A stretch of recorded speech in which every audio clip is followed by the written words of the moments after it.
organizations to use artificial intelligence at enterprise scale, solving previously unsolvable problems. C3 AI is enterprise AI. Hey, you, welcome to Friday. Welcome to KUOW. If you live in Seattle, you might know there's a hotly contested city attorney's race going on. It's a race that doesn't usually get a lot of attention, and it's and frankly impressive to your fellow Puget Sounders. My name is Bill Radke, and I'm very happy to say hello to my panel right now, political analyst and contributing columnist Joni Balter. Hi, Joni. Hi there. Hi there. Geekwire contributing editor Mike Lewis. Hi, Mike. Good to see you, Bill. And you, and KUOW politics reporter David Hyde. Hey, David. Hey, Bill. And I mean, good to see you in that we are streaming the show on YouTube and Facebook, so you can join us visually. You just go on and search KUOW Public Radio. And, if you miss any part of the show, just want to remind you, it's going to be online at KUOW.org. It's going to be in our Week in Review podcast. So we'll get you when we can. Let's begin with our first topic from this week. Your primary election ballot is now in your hot little hands, or it's on the way. They went out in the mail this week in King, Pierce, and Homish, Thurston counties. August 2nd is the election deadline, not really election day since we vote by mail here. You can mail yours in anytime. And let's get you informed here. Happily, KUOW's politics reporter is on the call. David Hyde, which primary campaign to you is most important or most intriguing? It's so hard to pick, really, but I love the battle for the 8th Congressional District, just because this is one of only about a dozen races in the entire country where voters are likely to decide which party gets to control Congress next year. Very probably the only district like that here in Washington state. And I think, voters in the 8th aren't really terribly aware of this power. I was just out in Leavenworth talking to folks, and they're just kind of going about their lives, selling lederhosen, eating strudel, playing the Alp horn in the middle of town, not realizing that they are really at the center of this political firestorm this year. And David, you say that they are at the center of it because unlike most congressional districts, it's actually hard to tell. This could swing, right? This district could swing. Yeah, as I said, there's only about a couple dozen of these races around the entire country, which means voters in about 85% of districts probably don't get to decide, really. There's unlikely to be a change. For example, here in the 7th in Seattle, where Pramila Jayapal is our incumbent, that's not likely to flip to the Republicans this year. In fact, that's really not going to happen. Whereas in the 8th, Democrat Kim Schrier flipped the seat back in 2018, and Republicans are really hoping that they have a chance to do that. So the real question in the primary, of course, is who actually gets through. Is it going to be former Army Ranger Jesse Jensen, who ran last time and lost, a very conservative guy? Is it going to be Matt Larkin? I was driving out there noticing some campaign signs of his that say make crime illegal again. Also a very conservative guy, or King County Council member Reagan Dunn, who's trying to present himself as the more moderate Republican candidate in some ways. And I think most pundits, including probably Joni Balter, think that Reagan Dunn is going to be the hardest for Schrier to beat in the general election. And I think he's the one who's going to come through. Yeah. Yeah. We didn't even talk about this. This was not planned. You got it right. Yeah, I think that Reagan Dunn will probably come through. And as you know, David, a lot of this has to do with this wave, this red wave that we've been hearing about for many, many months, and maybe changing. We don't know that because the dynamics of all these races keep changing, especially since a few pretty key Supreme Court rulings, U.S. Supreme Court rulings. And as you would agree with me, I think that the generic congressional polling data shows, while it was very much favoring Republicans and still probably will, it's been narrowing since those Supreme Court rulings on guns and abortion. And so, we talk about height of a wave. How high is that wave? And I will point out, and I think I have pointed this out before, that there was a big Republican wave in 2010. And it did not really hit Washington state. It stopped at the Cascade Crest. That year, there was this pretty expensive contest between Democratic Senator Patty Murray and Republican Dino Rossi. And, you would have thought red wave, the senator would be gone. but she beat Dino Rossi by 4.75 points. So anyway, there's an importance to the height of this wave, and there's also a difference, and I wanted to point this out, between how people feel about President Biden and who they want to be their exact representative, either in Congress or the Senate. Yeah, and go ahead. You mentioned, the limit of this wave. There's an interesting poll out this week, actually, showing Patty Murray's numbers are up. I'm not sure how much trouble Patty Murray was really in against Republican challenger Tiffany Smiley, but apparently, she's been running tons of ads. Her poll numbers last month were down to only single digits.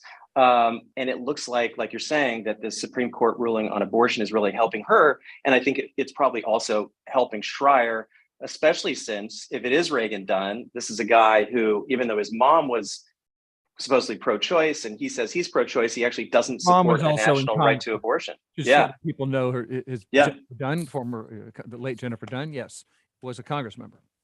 Yeah. David, I had a quick question for you. Has there been any head-to-head polling, Schrier versus Dunn? Because it does seem like that's obviously the closest one. And my guess is that the amount of money spent on that one is going to rival the Dino Rossi Schrier race. I haven't seen polling that I consider super reliable. I've seen internal polling. The last one I saw, actually, the DCCC forwarded to me, that showed that Jesse Jensen was ahead of Reagan Dunn in the race. I'm skeptical of that, but I don't know if there's any new kind of internal polling, and I haven't seen any recent public polling. But Joni, maybe you know. Well, I would say that the polling will really heat up once the primary is over, because you got to have a candidate to run against a candidate. And sure, everybody's doing internal polling, but you got to run a Republican against Schrier and then see what the field tells you. What's the chance one of our Republican Congress members loses in the primary? Not big. Not big. So Jamie Herrera Butler, Dan Newhouse, Kathy McMorris. They're going to come through the primary, and maybe either of them with the Republican challenger, top two primary stuff. But they'll both make it through the primary. I don't think that's outrageous to say. That's true. Top two primary means it can be two Republicans getting through. Yes, David.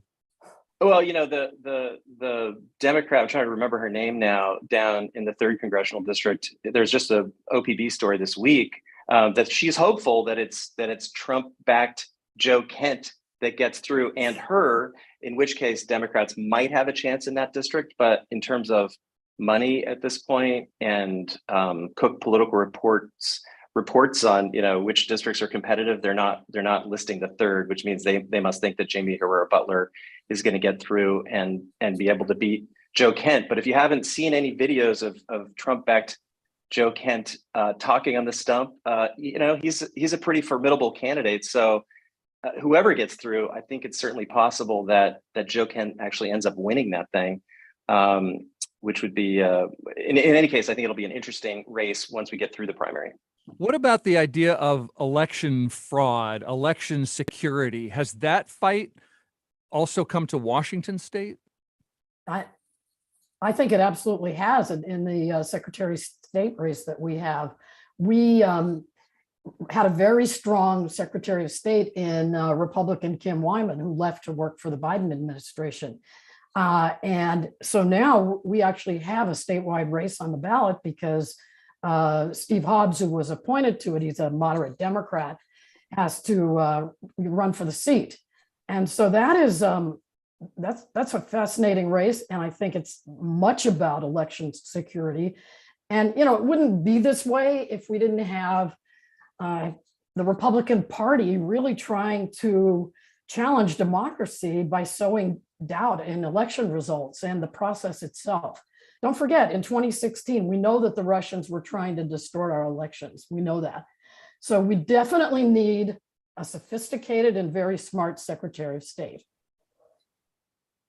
It seems that I agree with you, Joni, but I would also add that it doesn't seem to me like, at least from what I've been reading, and maybe I haven't read this as carefully as you have, that while it is an important issue in Washington State, I don't think it's as an issue in Washington State that resonates in the same way it does other places. I think primarily because there was a lot of bipartisan support, although not arch conservative support, for Kim Wyman. You've got Hobbs, who's her handpicked, kind of clone, and I can't see how, unless he runs a poorly funded or a marginal campaign, it seems like you're going to get him with 100% of the liberal support and a bit of the moderate Republican support as well, because you do have the election fraud claimers outside of Hobbs who are also running. It seems like it's overall probably his race to lose. I think that's probably right. Steve Hobbs is known as a very moderate person, right? As a former lawmaker. And so people don't see him as, terribly partisan, like he picked one side over the other. And that's to his credit. He's also focused on cybersecurity a lot in just the limited time that he's been in the job. And that's going to be, as we're saying here, very important. There is one important fact that I think that we should consider, is that in many other times that we've elected a Secretary of State, we have elected a previous county auditor. As a matter of fact, we kept electing Thurston County auditors for some unknown reason. So I do think you have to consider, even though she's an independent, running as an independent, Julie Anderson, Pierce County auditor. And these auditors, they kind of stick together and they all know election law really well. And so I think maybe some people will be inclined to vote for her as well as Steve Hobbs. Even maybe some Democrats, because it seems like Washingtonians want to somehow reassure conspiracy theorists that really there isn't anything going on. It seems like that's part of the reason everybody was splitting their vote and actually kept reelecting a Republican, Kim Wyman, and Sam Reed before that. And I was actually just wanted to mention that I was speaking with Steve Hobbs, not for this. I'm not covering that race, but for a different story. And in addition to bringing up, election security, he also mentioned the fact that his office now has this team of people that's dedicated to trying to track down and speak to and kind of stifle or whatever conspiracy theories surrounding elections. And mentioned one example of this where apparently we have this system called ERIC that allows states to basically clean up their voter rolls. So if somebody moves to another state like Idaho or wherever, we can share that information and know that that person's no longer a voter in Washington State. Now, apparently the state of Louisiana this year decided to stop participating in ERIC because of another conspiracy theory about election fraud. So the irony here, is that Louisiana has stopped using the system that's actually designed to prevent election fraud based on another conspiracy theory about how, that data is supposedly being used.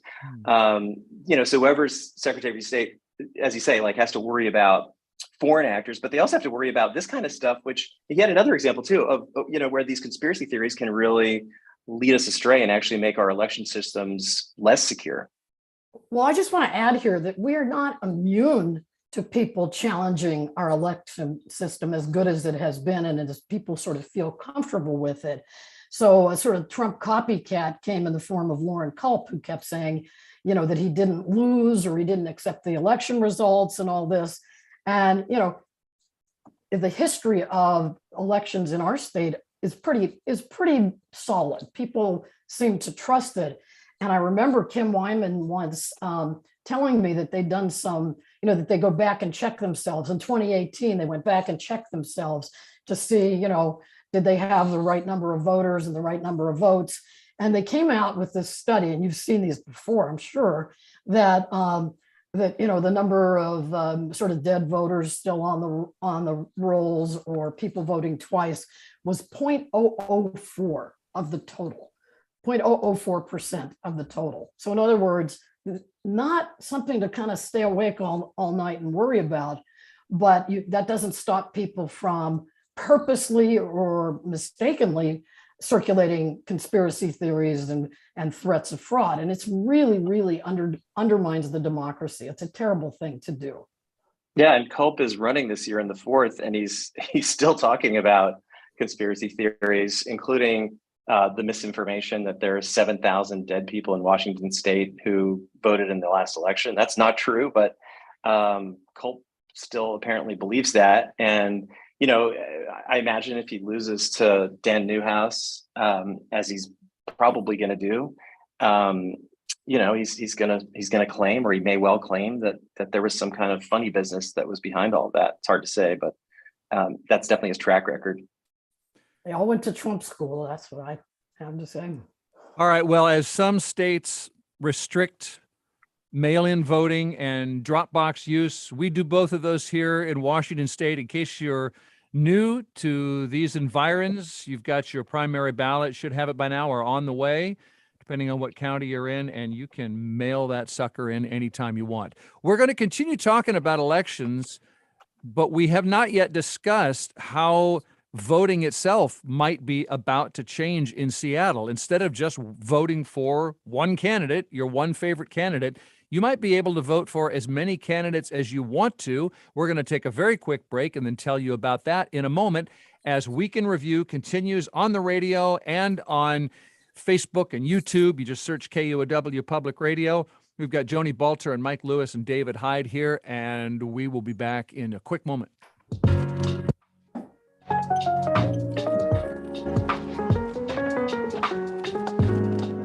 94.9 KUOW Seattle. It's 12:23.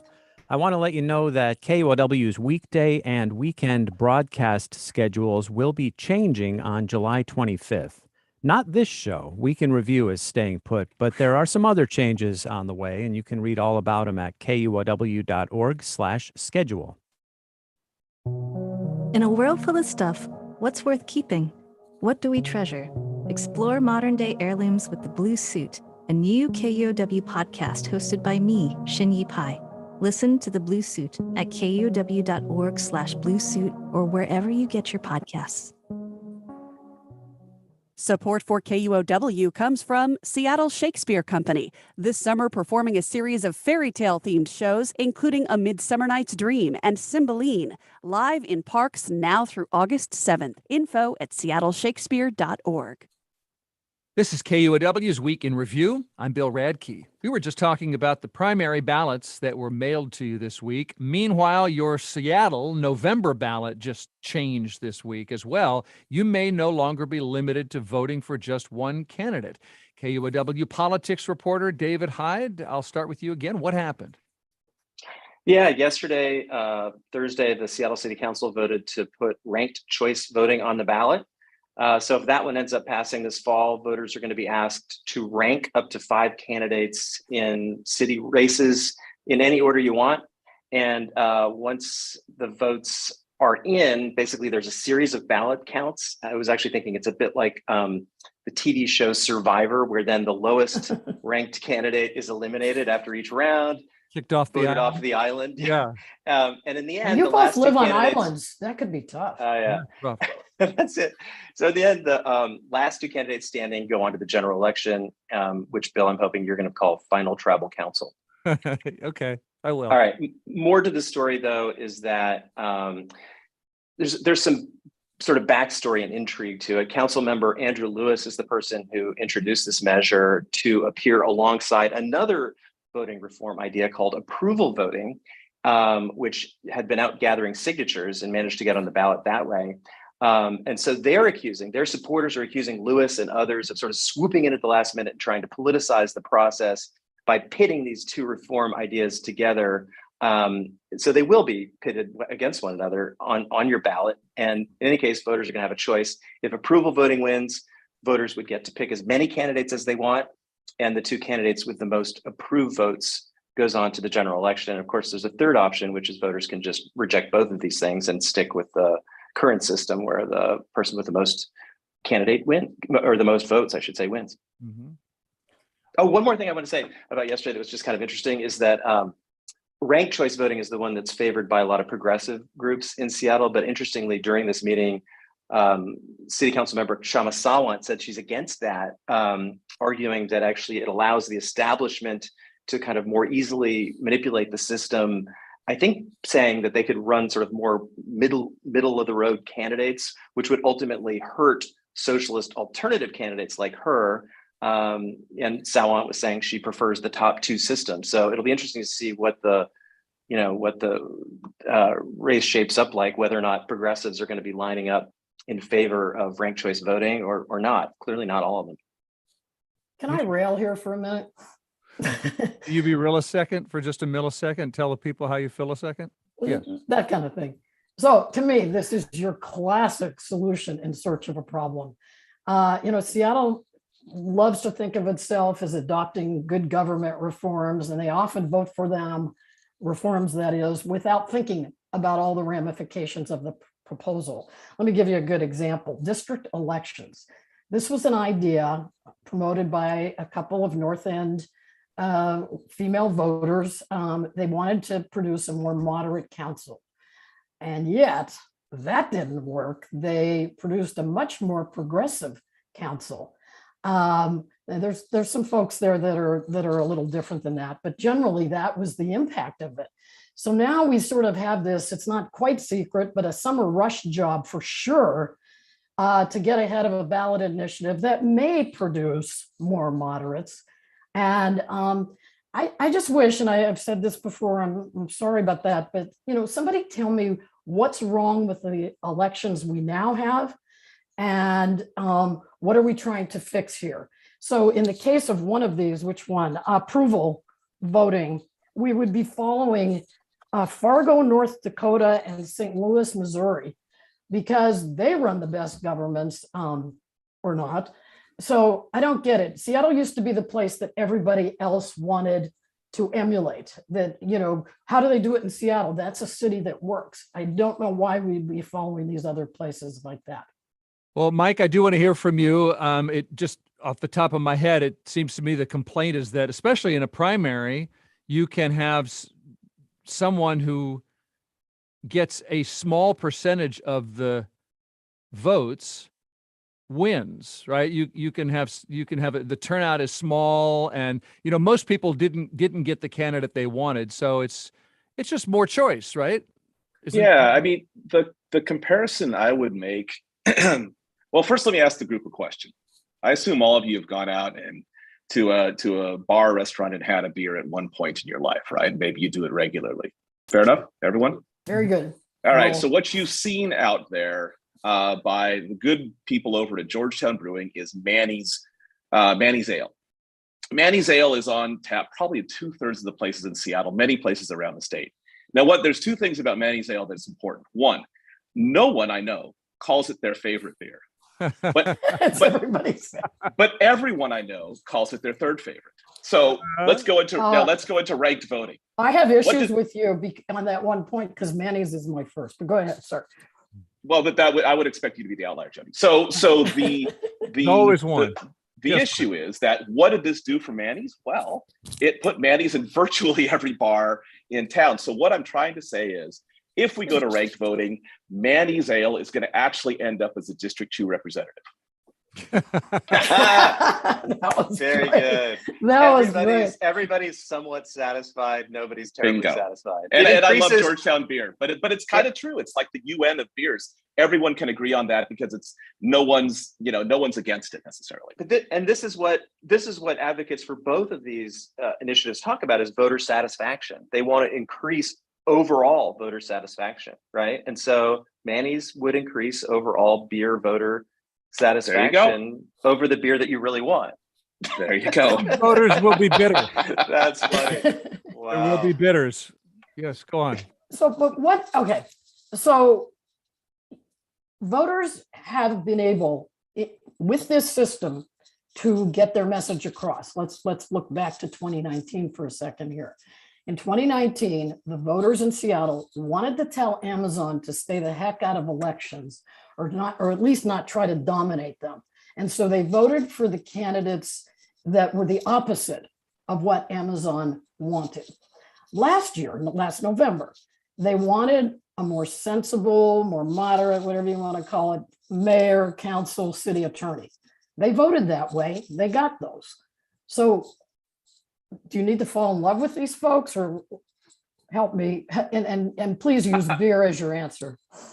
I don't have a beer answer, but I would say my counter to you is that do you think voters in the United States are satisfied compared to voters in other places overall? And I would say our example earlier from the 8th congressional district being the only one in our entire state that has any say over what's about to happen this year when it comes to future control of Congress, it's dissatisfying for those of us in the other 9 out of 10 districts that don't get a say on that. If you're in other systems of government outside the United States, your vote does count towards that overall. Well, let me push back on you on right? that. And if you live in Texas right now, for example, and you're a Democrat in the 2024 presidential race, chances are, there's lots of Democrats that live in Texas, but none of their votes will really count towards the presidential race. So there's a lot of dissatisfaction in our system. And I think these folks are well-meaning and wanting to kind of tinker and try to fix those things. But I think ultimately that bigger sense of dissatisfaction can't be solved, at least through these types of measures. It might solve some form of voter dissatisfaction and create some more inclusiveness. And I would also say, look, we already have the top 2 primary. We already have,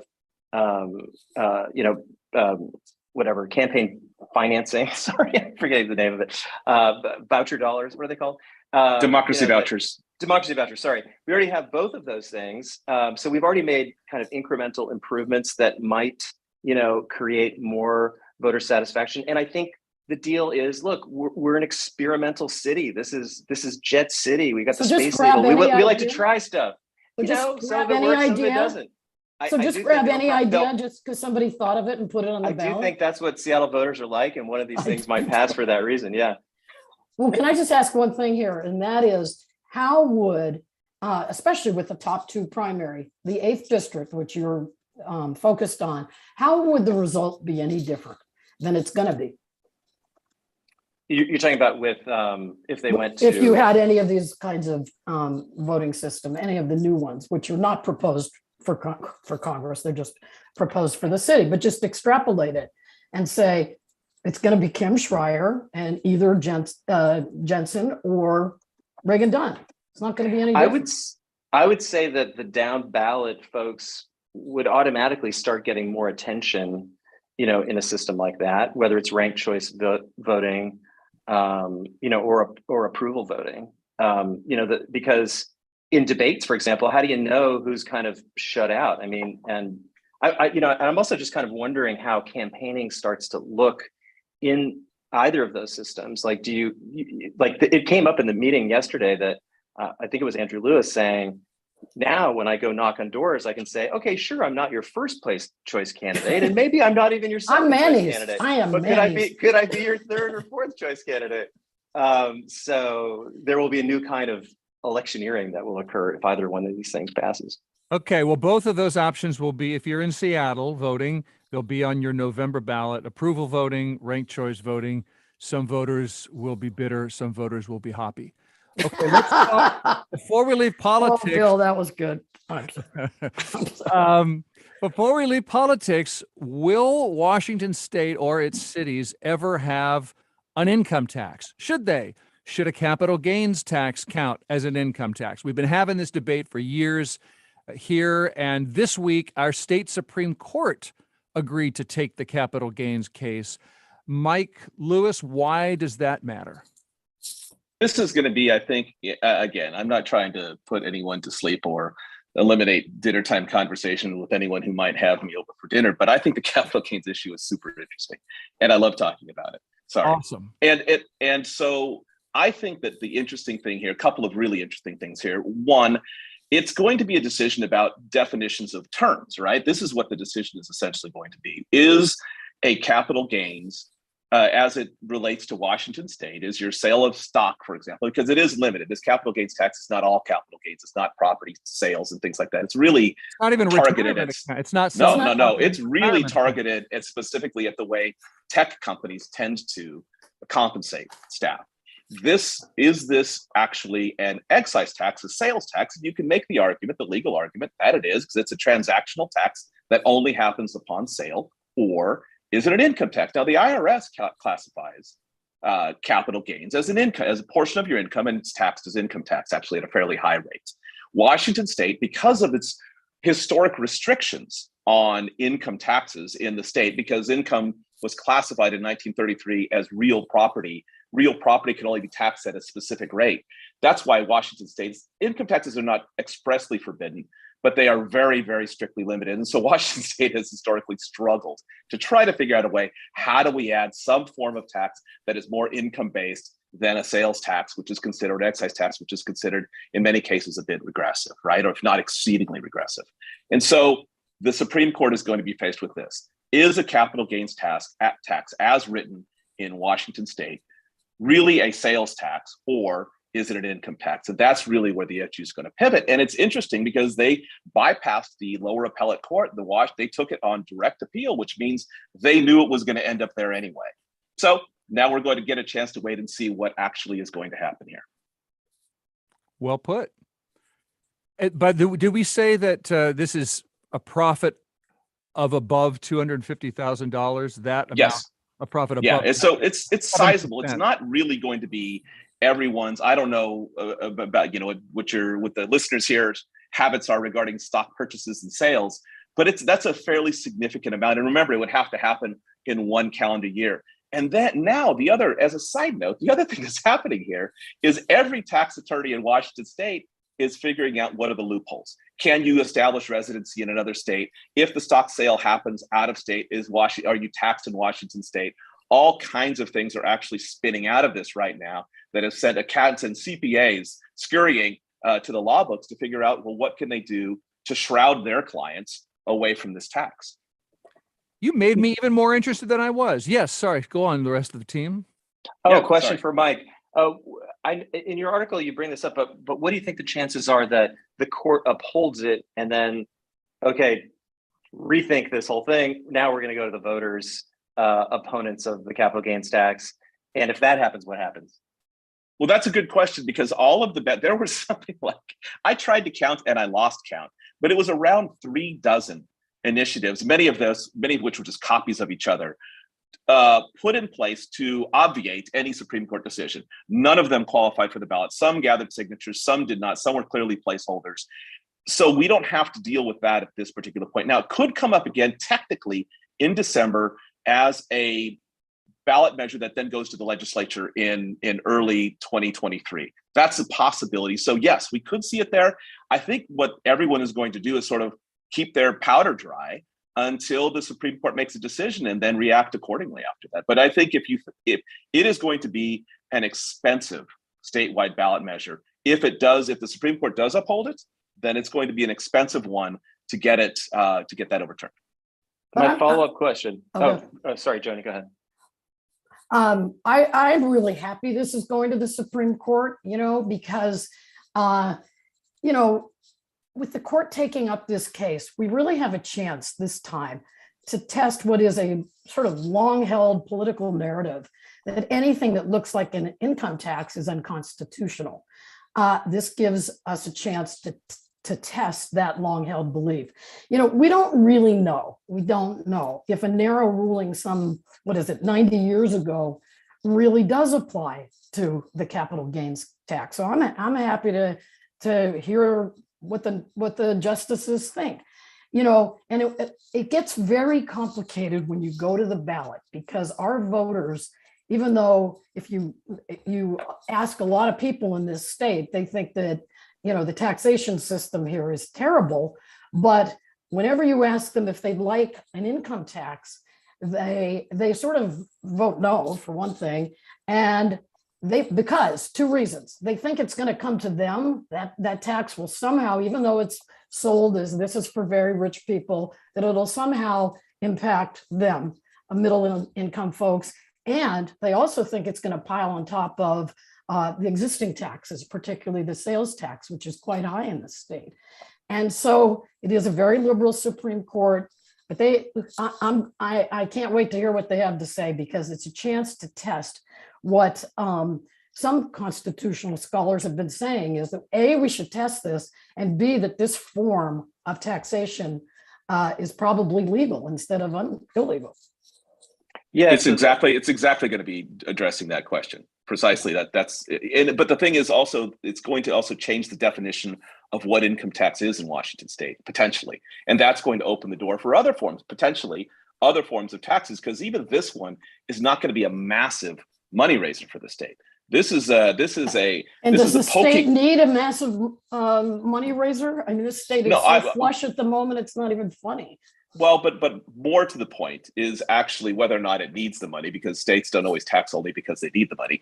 I would say that what's interesting here is that it's going to start with this very narrowly drawn capital gains tax. But where does it go if they say this is actually an excise tax and not an income tax? Well, then it does open the door for a more significant rewriting. And it also undermines that 1933 ruling, which some legal scholars say was very flawed to begin with, to call income property. And that was because that linked the two forever in law. And I think that is going to be the interesting place that the Supreme Court is going to have to untangle. My earlier question for Mike actually sparked in part by what Joni just said as well, which is bringing up the fact that voters have always, gone against these things. I can't remember when it was. A few years ago, they voted against this high earners income tax ballot initiative that Bill Gates Sr. was supporting and others. He ended up in a dunk tank in the ad. Yeah. Bill Gates Sr., do you remember that ad? Yeah.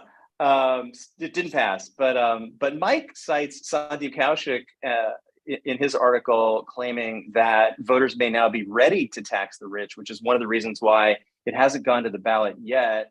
And he actually, I'm wondering, Mike, what you thought of that argument where he's claiming that Trump and his populist style has actually unleashed this kind of version of the Republican Party and independent white working class voters who are no longer supportive of Mr. Howell, from Gilligan's Island and his interests. Yeah. And that the party of the rich and monocle sales are down.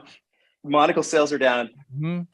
That Trump has unleashed this white working class, that would unnerve Mr. Howell. They're still really kind of anti-government, but they're also anti-rich and might be more open to the possibility of a state income tax. I mean, I think it's kind of interesting. I have no idea if he's right about that, but I think he claims that comes from some focus group data. Yeah, I think I'd have to see it to believe it. I like Sandeep's story quite a lot, and I love the point at which he was trying to get that this has maybe created some populism among the sort of eat the rich idea. But I would say that I'll believe it when I see it, actually. I mean, this is assuming that people actually vote in their own self-interest. And frequently, we've seen many examples of people not voting in their self-interest. And so if that does happen, I'm all there to take it and believe it. But right now, I think I'm a little skeptical of that particular point. I will say, just going back to Joe Kent running there in the 3rd Congressional District against Jamie Herrera Butler, he sounds like Bernie Sanders. The sort of anti-corporate rhetoric coming out of his mouth. Man, he sounds a lot like Bernie Sanders, and is tapping into some of those same voters. Actually, is tapping into some of those same voters. So, but he still has to win an election. So let's see where that goes. Yeah. And I'll just add to your. It just suggests that this populism. We've got other things to cover. Do you mind, Joni? Do you have one sentence? Do you have something to leave us with? Yeah, I'll just say really quickly that income inequality is becoming a more mainstream issue and people may vote differently. Done. Mm-hmm. Right. All right. Well, Joni just said a moment ago, we have a liberal Supreme Court in Washington. So if the court allows an income tax, I'm sure we'll hear Washington liberals say, thank goodness for politically active Supreme Court justices who impose their politics on the rest of us. Okay, let's pause and then pick up again. We've got Geekwire's Mike Lewis, KUOW's David Hyde, contributing columnist Joni Balter. And when we come back from a quick break, we'll talk about recruiting police officers and closing coffee shops.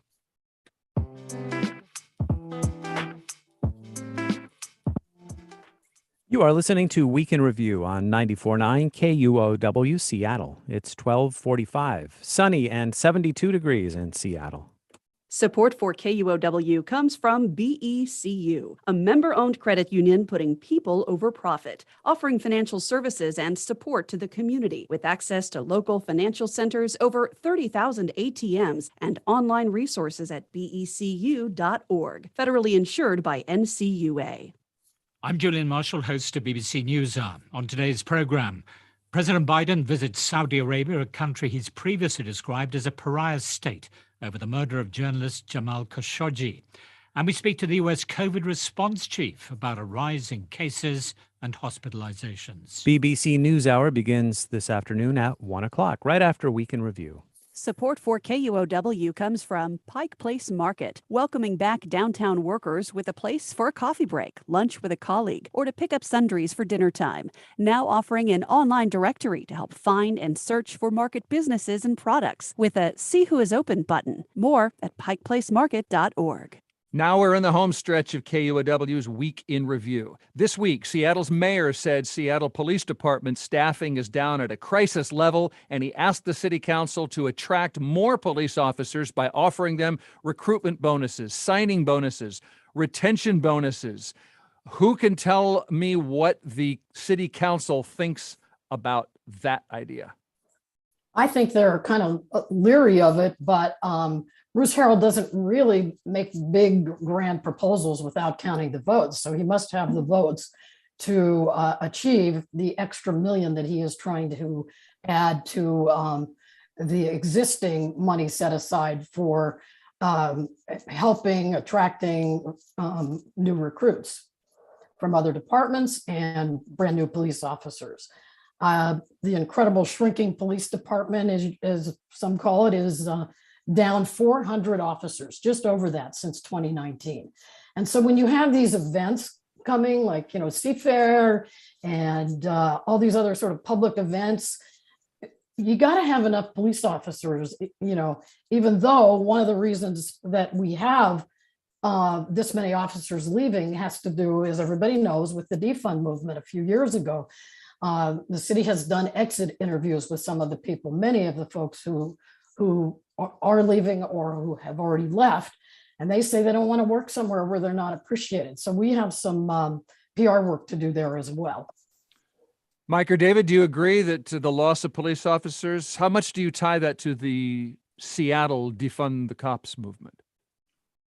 I think that if you look at the numbers, it was happening before that. So I think that was, in some degrees, very, very expensive city. Even if you're a police officer, I don't remember what the average was. Seattle Times did a story on it, something like 104, with overtime, $104,000 a year, something like that for a cop who's been on the job for a couple of years.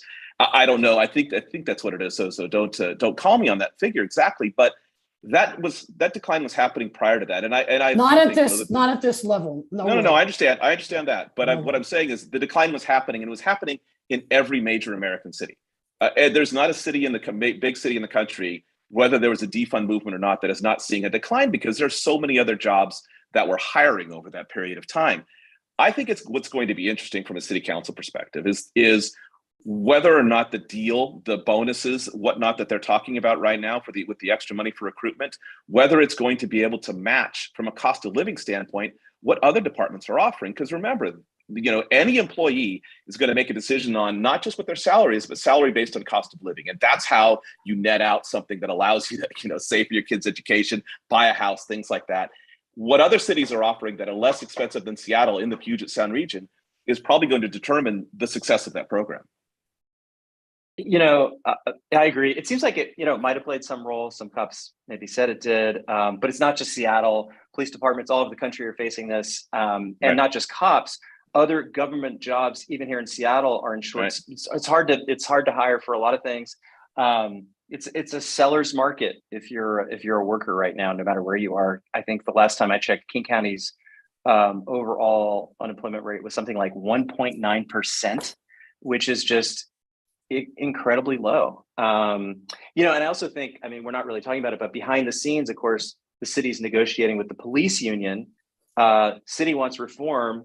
The union maybe doesn't, and it has all the power right now, I think, because of this tight labor market. It gives them a lot more power than it would otherwise. So anyway. I'm glad you raised that, because the discussion over retention bonuses, which is different than recruiting bonuses, is that those are part of that contract. And so you won't hear anybody telling you what those numbers are.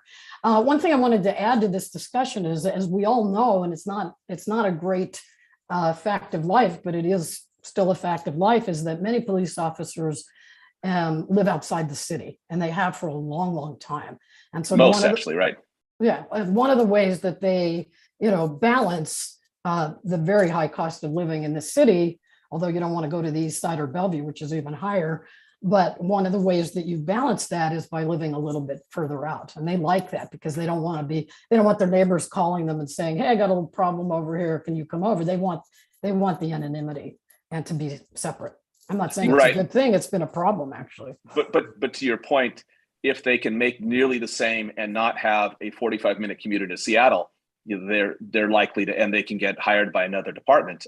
All of this is going to play out based on a cost of living standpoint, and I think to some degree also how supportive they feel like the city council is, and that's exactly right. That's exactly, and that's going to be another matter entirely. Right. Very important. Speaking of policing, which gets us to crime, Starbucks said this week it's closing 5 Seattle stores because they're too dangerous for employees and customers. Too much crime, says the company.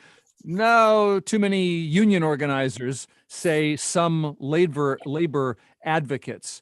What else should we know about this conversation? Well, I think this is the flip side of being the third place, as Starbucks always wanted to be for people. The upside is that Starbucks provided a place to get out of the house, go somewhere, have a cup of coffee, meet somebody. But the downside is, and there is a union component here that for sure in some of what's going on, but we also have to acknowledge, I believe, that crime and the perception of crime is changing our city. Employees don't feel safe in some of these stores. Even some of the coffee drinkers don't feel safe. So they run in, get their coffee and run out. That could also be COVID related. I'm not positive. But we do have to think about crime levels in these cities. I was talking to an editor of mine at Bloomberg, and we were talking about Portland, of all things, which a recent poll showed, I believe, hang on, let me get it right. 8% of voters say Portland is headed in the right direction. 8%. So these cities are changing, and I guess Starbucks stores, the way people use them is changing. And so that explains some of it. Yeah, I would add to that. I think those are excellent points. I would add to that also that of the stores that are closing, I don't know that any of those were the stores that were organizing. I don't think that that's the case. So I would say that I thought one of them was in that category. Was one of them? Check my notes while you're talking. Yeah. Okay. Yeah, please do. So I think that the crime issue actually is a fairly significant one. I mean, not just Starbucks, but small businesses are dealing with. And I would just link us back to the story about police recruitment. I mean, if you're in a small business and you're having a problem, the police response time isn't going to be great. And Starbucks can actually make these larger decisions about which are the stores that are maybe not as profitable, which are the stores that we are sort of a bit of a wobbler. We're already having problems with certain places, and Starbucks is at least able to relocate all of those people, I think, to new locations. I do think that there is a component. Is there possibly a component also with the union organizing? Well, sure, absolutely. But my guess is that it is actually driven by crime and police response times, which is pretty difficult. What they said at the time was that they based the closures on the number or percentage or something like that of complaints about public safety. Yeah, exactly. I not to change the subject, but I did see one tweet on this that I really liked that wondered whether or not Starbucks would be reopening these Seattle stores in Oklahoma City. Like Howard Schultz did. Ouch. I mean, I was thinking about that, if Starbucks wanted to send a message here about the problem with crime in its stores, it seems like the timing is kind of bad, just because it does coincide with their unionization efforts. But whether or not most people in the city are kind of linking the two, as opposed to folks that are really focused on those unionization efforts, I'm not so sure. Does Starbucks, want Seattle to solve its crime problem, or does it want to help solve the crime problem? Obviously, losing, Starbucks stores doesn't help with that. And I wonder myself about what kinds of conversations Starbucks is having with the city behind the scenes about crime and what the city might do, because it seems like the Herald administration ran on crime, is certainly trying to address crime, and is actually being criticized in many ways for the ways in which it's addressing crime. So I kind of wonder, just politically, as a corporation that emphasizes its ethics and corporate responsibility, what conversations is the city having with Starbucks and vice versa. It seems like these stores closing suggests that relationship isn't as good as it could be.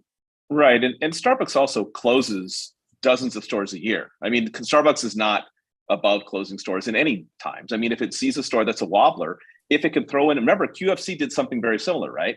And it turns out QFC was actually closing stores that it slated for closure, but it was claiming that it was a crime-related issue. And in that case, it seems a little bit of a specious claim. I'm not saying that's true with Starbucks, but it could be that they had already identified stores, that were wobblers and decided to throw this in as a reason. I don't know about wobblers, but I'm seeing multiple sources saying 2 of the 5 that were. I thought it was 1. I'm seeing some people saying 2. Oh, 2. Okay, fair enough. Listen, it's we just got a couple minutes left in the show. 2 minutes and 20 seconds for somebody to give me something to smile about. What happened this week that's a hopeful or happy thing? The freaking streaking M's, the Mariners. They've won 11 out of 11, and somebody correct me if I'm wrong, 19 out of 22. So they're pretty hot. Now, it's always tough to keep these winning streaks going, but they're so much fun. Have you seen how they dance at the end of the games when they win? It's so much fun. They're tough to maintain during an All-Star break, which is next week. Yeah. But Mariner fans, they're getting what they need here. It's been a long drought here for this team to be in the playoffs, and if we decided today, which we obviously do not, they would be a wild card team, and that's pretty exciting. That's smiley. We got a minute and a half left. Who else has a smile? David, nothing? I do. I was going to wait for you. I'm being polite. No, go ahead. All right. I'll say there was a woman I ran into in Leavenworth in the middle of town, just kind of walking around. And when you're a radio person, you're always looking for sounds. And this woman was playing what's called an Alp horn in the middle of town, which is one of those long, wooden instruments that it's sort of their ability to actually wrap them around like a French horn. And she was just through her aperture playing this. Is this her? Beautiful music, yeah. Sort of melancholy. Oh my God, on cue, there she is. And she said she likes to hike up into the mountains and play it, in the lakes with this sort of echoing around. And so that it put a smile on my face anyway. Yeah, that's a smiler. And I understand Oktoberfest is coming back to Leavenworth. It's coming back, yeah. Okay. In a different form, apparently, but yeah. Okay, well and it's not Alpenhorn, it's Alphorn. Alphorn. Thank you for that correction. All right, good. That's good news. Good news in Haugen-Strasserheimer for the Bavaria of the West. We got to go. KUOW's David Hyde and Geekwire's contributing editor Mike Lewis, Joni Balter, contributing columnist, political analyst. Hey, thanks everybody for being Week in Review. Great job. Thanks, Bill. Thanks, everyone. Thanks. And thank you to the producer, Kevin Kniestedt. Thank you to Tio Popescu and Juan Pablo Chiquiza. Social media and live streaming work there, and the dancing destroyer, Bernard Ouellette, making it all sound good on the board. I'm Bill Radke, just looking forward to doing this again 1 week from today. Thanks for joining us for Week in Review. Thank you.